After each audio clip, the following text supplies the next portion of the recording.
신들의 모임은요, 여러분 이사야의 소명 기사 보면 이사야가 뭐라 그래요? 하늘을 울어보고 제가 여기 있습니다. 하늘에서 소리를 들어요. 누가 우리를 위해서 갈 거 그러잖아요.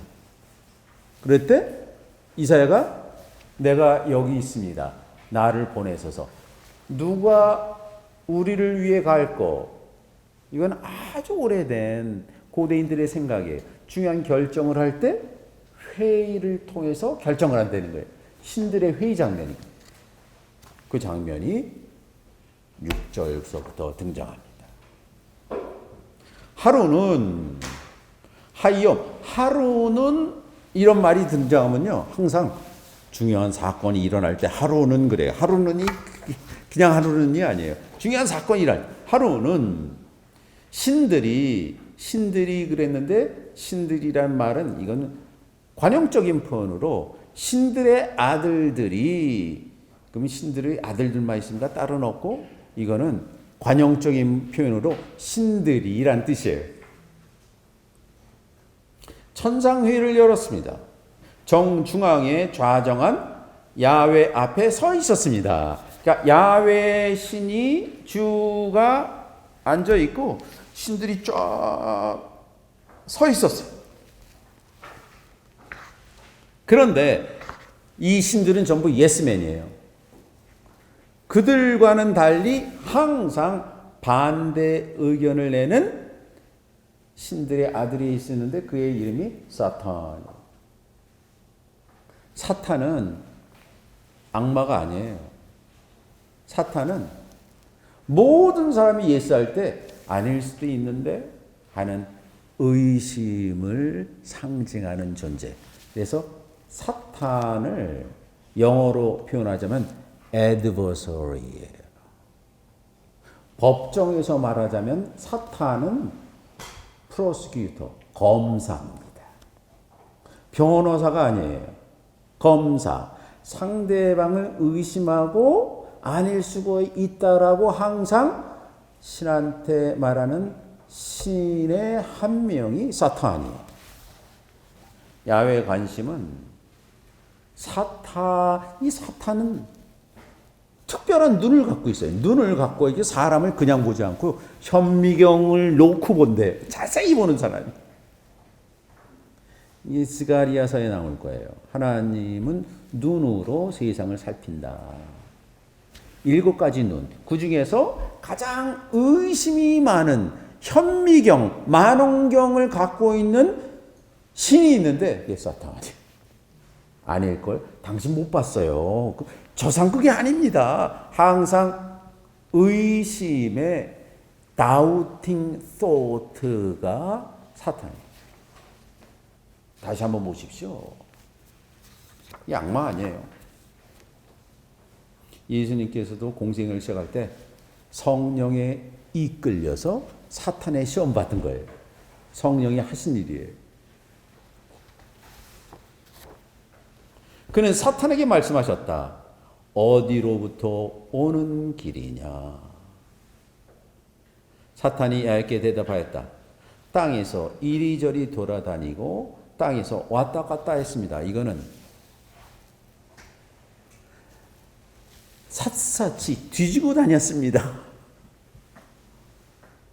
샅샅이 뒤지고 다니고 후에 등장하지만 당신이 그렇게 자랑하는 최고의 인간이 과연 신적인 초인적인 인간이 될 수 있을까를 의심하고 찾아다니고 왔습니다. 샅샅이 보고 그 사람의 겉모습이 아니라 그 사람의 내면까지 깊이 봤습니다.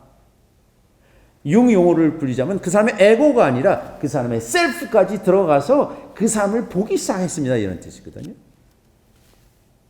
이거는 야훼 신도 못 봤다는 거예요. 야훼 신도 못 봐요. 사탄은 봅니다. 야훼께서 사탄에게 한 명을 꼭 집어, 야, 네가 아무리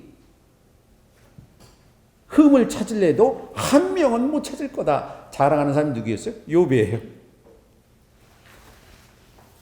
그래서 그냥 말합니다. 너는 내 종 욥을 내 마음에 둔 적이 있느냐? 표현이 그래요. 샴타볼레카, 내 마음에 둔 적이 있느냐? 눈여겨 보았느냐? 그랬어요. 그와 같으니, 그래서 맨 처음에 말한 걸 다시 한번, 자신에게 온전하고 타인에게 정직하여 하나님을 경외하고 악을 피하는 자는 세상에 없다. 이 세상에 없다를 부연해서 하나님이 설명을 해요. 이거는 이전에 없었어요. 세상에 없다는 거, 이 땅에 없다는 걸 부연했어요. 그만큼 야훼 하느님이 욥을, 야, 이 인간은 최고 인간이다. 사탄 네가 아무리 봐도 흠이 없을 거다. 이렇게 자신한 거. 구형 보세요. 여기 이제 유명한 구절이 등장하는데, 사탄이 미소를 지으며 야훼께 대답하였다. 욥이 아무런 이유 없이, 아무런 이유 없이 희남이 without cause, 아무런 이유 없이 하느님을 경외하겠습니까? 사실은 아무런 이유 없다라는 것은 우주의 원칙을 거절하는 것은, 우주는 원인과 결과가 일어난 예술이거든요. 코즈가 있으면 항상 이펙트가 있고, 그러니까 욥이 하나님을 경외하는 것은 그거에 대한 보상이 있기 때문에 하나님을 경외하는 거지. 아무런 이유 없이 인간이 하나님을 경외하고 악을 멀리 하겠습니까? 그러니까 그 당시 종교의 핵심을 묻는 거예요. 아무런 이유 없이 인간이 선할 수 있습니까? 인간은 이기적 유전자를 갖고 있기 때문에 선할 수가 없습니다. 성선설, 성악설. 인간이 원래 선할 수가 있습니까? 선한 행위를 한다면 그 선한 행위는 호혜적 이타주의입니다. 나중에 내가 혜택을 받기 위해서 하는 거지, 선 그 자체를 인간이 아닙니다 라는 첨단 과학적인 질문이기도 해요. 인간의 본성이 뭐냐? Human nature. What is human nature? Without any cause. 희남. 아무런 이유 없이 신을 경외하고 동물을 사랑하고 자연을 보호하겠습니까?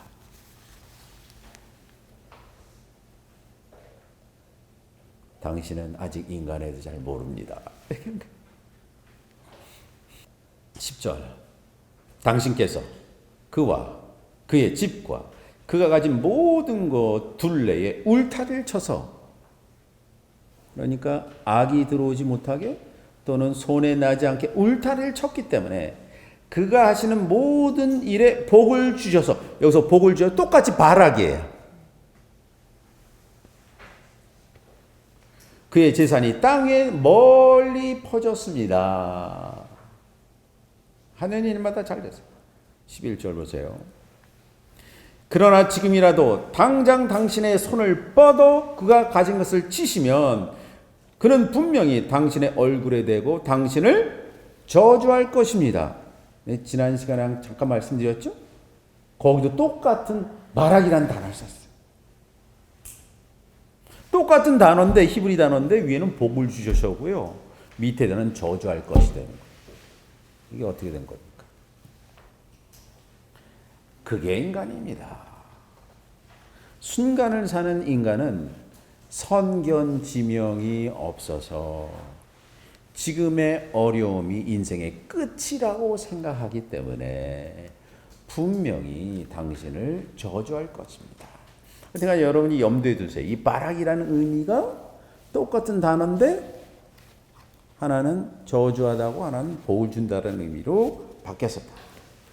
시험을, 역경을 허용합니다. 누가 허용해요? 야훼께서.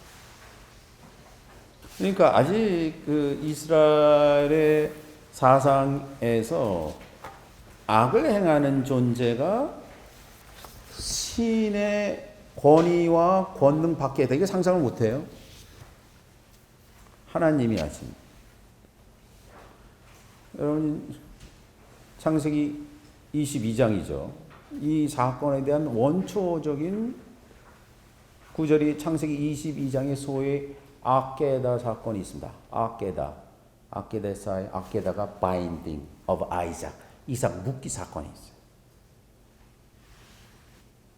창세기 22장 어느 날 느닷없이 하나님께서 아브라함을 시험하기로 결정했다. 니사 엘로힘 앳 아브라함, 아브라함을 시험하기로 결정을 했대. 아브라함이 어떤 존재예요? 똑같은 존재예요. 흠이 없고 정직한 존재인데 시험하기로 결정을 한 거예요. 거기는 아주 주어가 명확하죠. 그래서 내 하나밖에 없는 너의 사랑하는 아들 이삭을 번제로 바쳐라.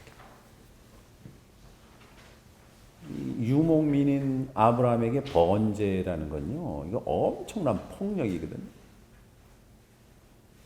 제가 중동 여행을 할 때 한번 이제 양을 한 마리 잡아갖고 30일 동안 그걸 계속 먹었어요. 그럼 봤더니 이 유목민들이 치는데 어린 양을 딱 해서 이 뼈 마디마다 칼로 쳐요. 껍질 벗기고 피 다 빼고. 그건 너무나 이게 폭력적인 거예요. 그런 아브라함한테 하나밖에 없는, 백세에 낳은 하나밖에 없는 이삭을 번제로 바치라니. 있을 수 없는 거죠. 이 테스트예요.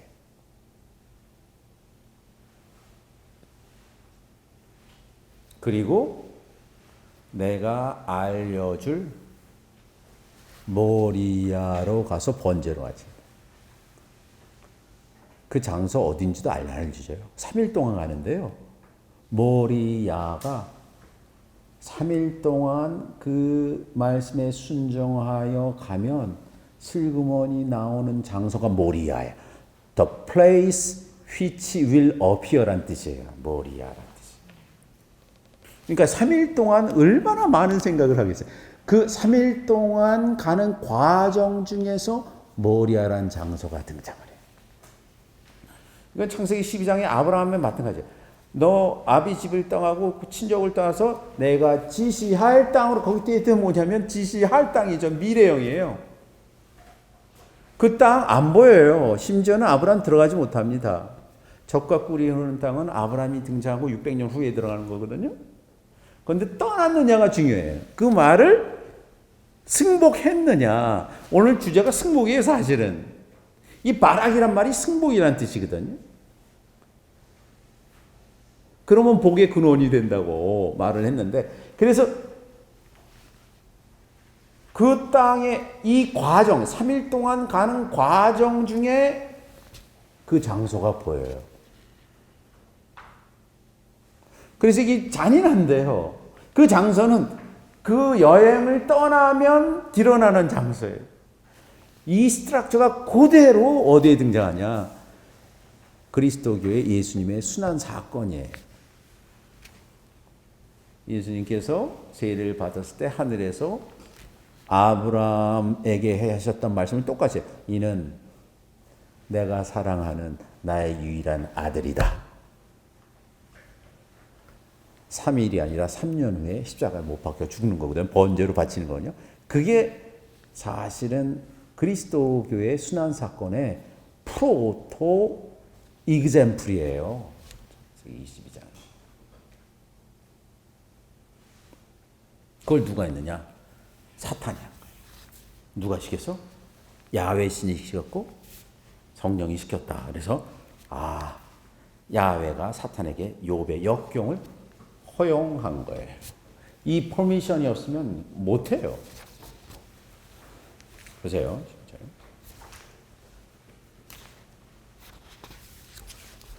야훼께서 자신이 인정한 욥의 가치를 측정하고 싶었다. 사탱의 말이래. 자, 욥의 가진 모든 것이 내 손에 있다. 내 손을 그 몸에는 대지 말라. 그렇죠? 여기 이제 시험이란 단어가 창세기 22장인 니사라는 특별한 단어를 사용했는데 그 단어를 사용하지 않았어요. 그러나 그가 가진 모든 것이 내 손에 있다.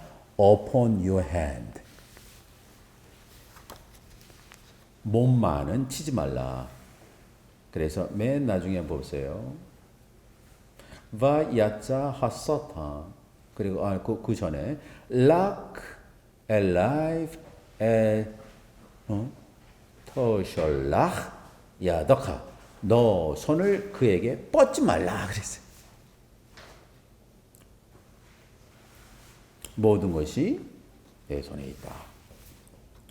그 다음 13절에 또 어느 날 나오죠. 어느 날 하면 엄청난 사건이 있어요. 어느 날 그의 아들들과 딸들이 장남의 집에서 음식을 먹고 와인을 특별히 와인이 등장했어요. 이전엔 마셨다 그랬는데 보세요.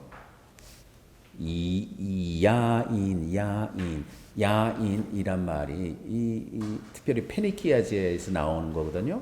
그래서 이 야인이라는 말이 나중에 인도 유로피안이 됐어요. 라틴어의 비노 그리고 영어의 와인이 됐어요.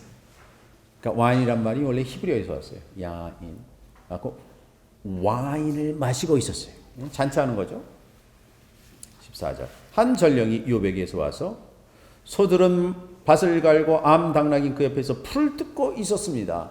아주 무슨 일이 전혀 일어나지 않을 하나님을 잘 경외하고 자식들이 잘 지내고 있었던 느닷없는 그날에 15절. 아라비아 반도의 남서쪽에 거주하는 사바인들이 사비언스들이 있어요. 사바인들은 이 사바라는 단어 때문에 이게 최종 편집된 단계는 기원전 5세기경이구나. 이 사바라는 단어가 등장한 기원전 5세기거든요. 그래서 아라비아 반도 사비언스 이 사바인들이 가축을 탈취하였고 종들을 칼로 죽였습니다. 저 혼자만 살아남아 주인께 보고합니다. 그랬더니 자기가 가진 모든 가축들을 탈취하고 종들이 전부 죽은 거예요. 그리고 저만 살아남았습니다. 저만 살아남아 이렇게 보고를 합니다. 엎친 데 덮친 격으로 불행이 계속 오는 거예요. 다른 전령이 도착하였다. 무시무시한 불이 하늘에서 떨어져 양과 종들을 불태워 불살라 집어삼켰습니다. 이 내용은 마치 엘리야가 시내산에서 그 바알 선지자들 한 것처럼 불이 쭉 떨어졌다는 거거든요. 이게 번제의 전형적인 모습입니다. 번제. 이 말은 뭐냐면 하나님께서 아브라함에게 요구했던 것처럼 욥에게 번제로 한번 너 자신을 모든 것을 드릴 수가 있느냐라는 시험이라는 거예요. 그 불이 뚝 떨어졌어요.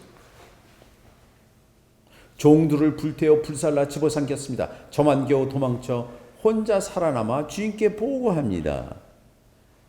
17절 또 등장을 해요. 이 전령이 아직 말하고 있을 때 다른 전령이 도착하여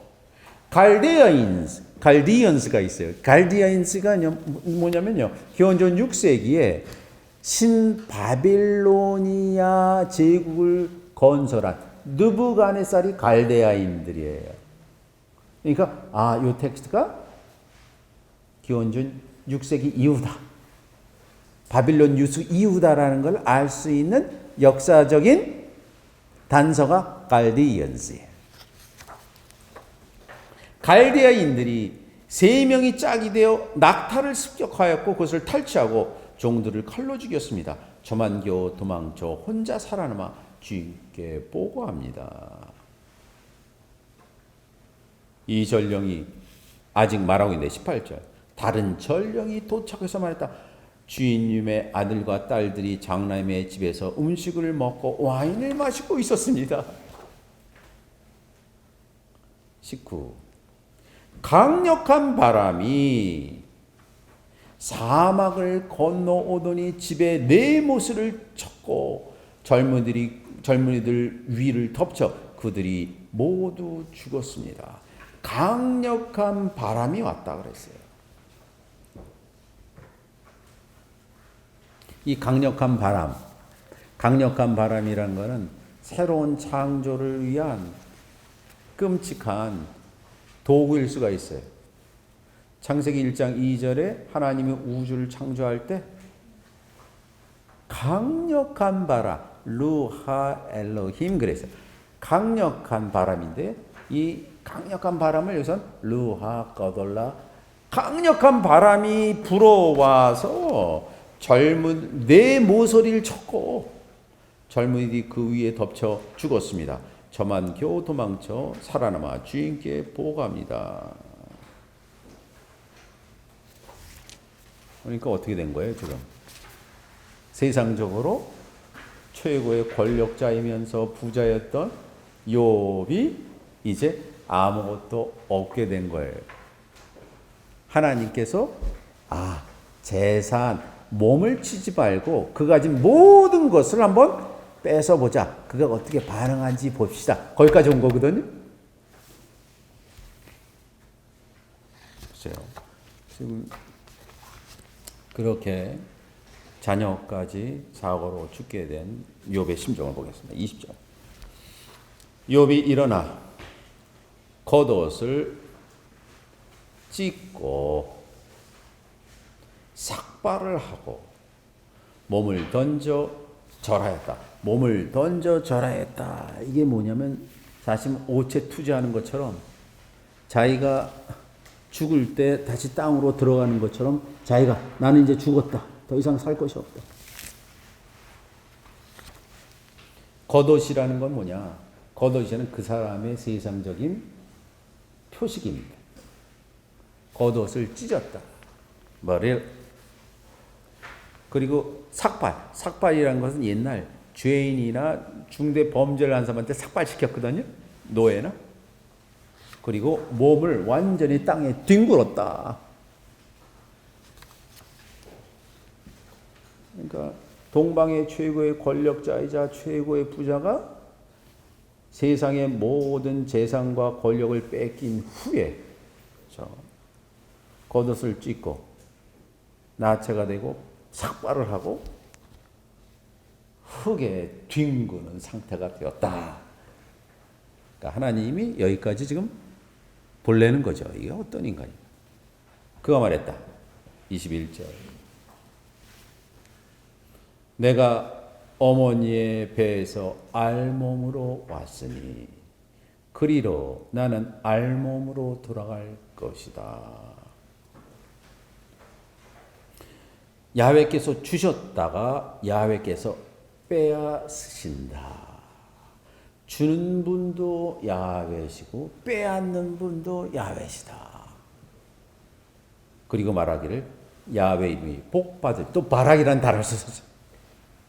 이게 상당히 시적이에요. 이게 거의 격언처럼 동방, 특별히 사막에서 유목민한테 돌렸을 거예요. 히브리어는 이렇습니다. 바이옴메 아롬 나체로 미 베텐 임미, 나의 어머니의 베텐이 자궁이에요. 뱃속. 나의 어머니의 자궁에서 아롬 야짜티, 내가 나왔으니. 아롬, 빨개벗은 채로 야슈브샤마, 그곳으로 내가 돌아갈 것이다.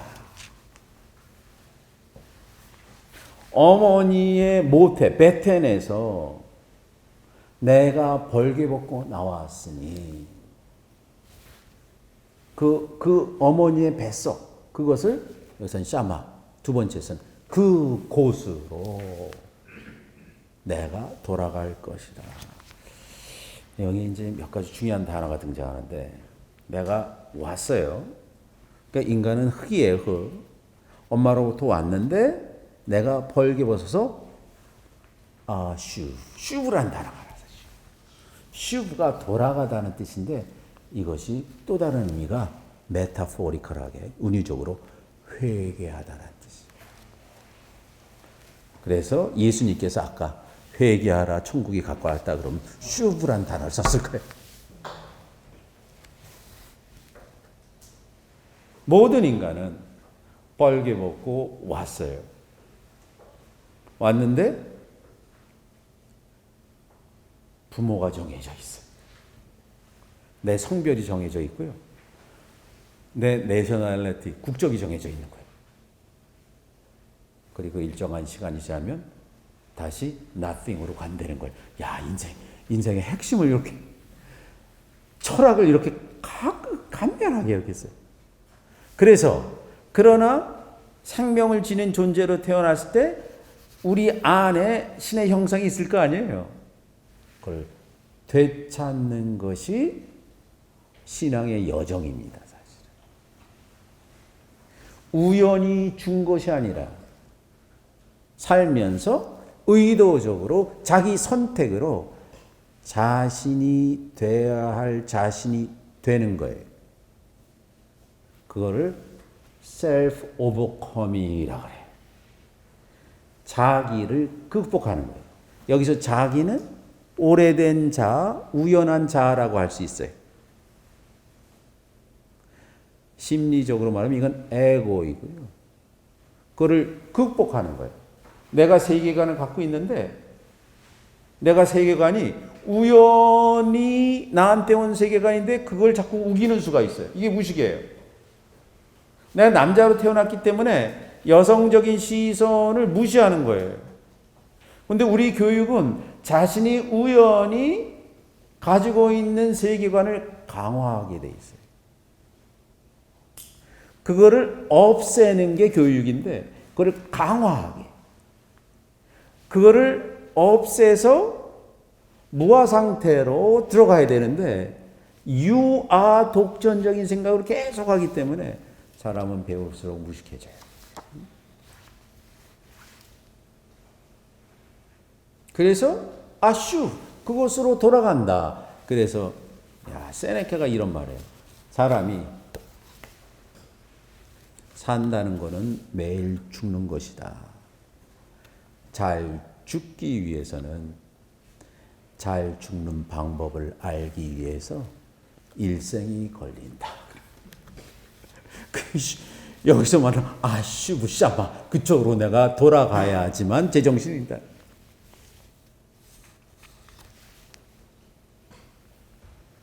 그리고 야훼께서 나한테 주셨다. 나타 그리고 취한다. 그게 뭐가 신한테 불평할 일이냐. 야, 이 마음 갖기도 힘들죠?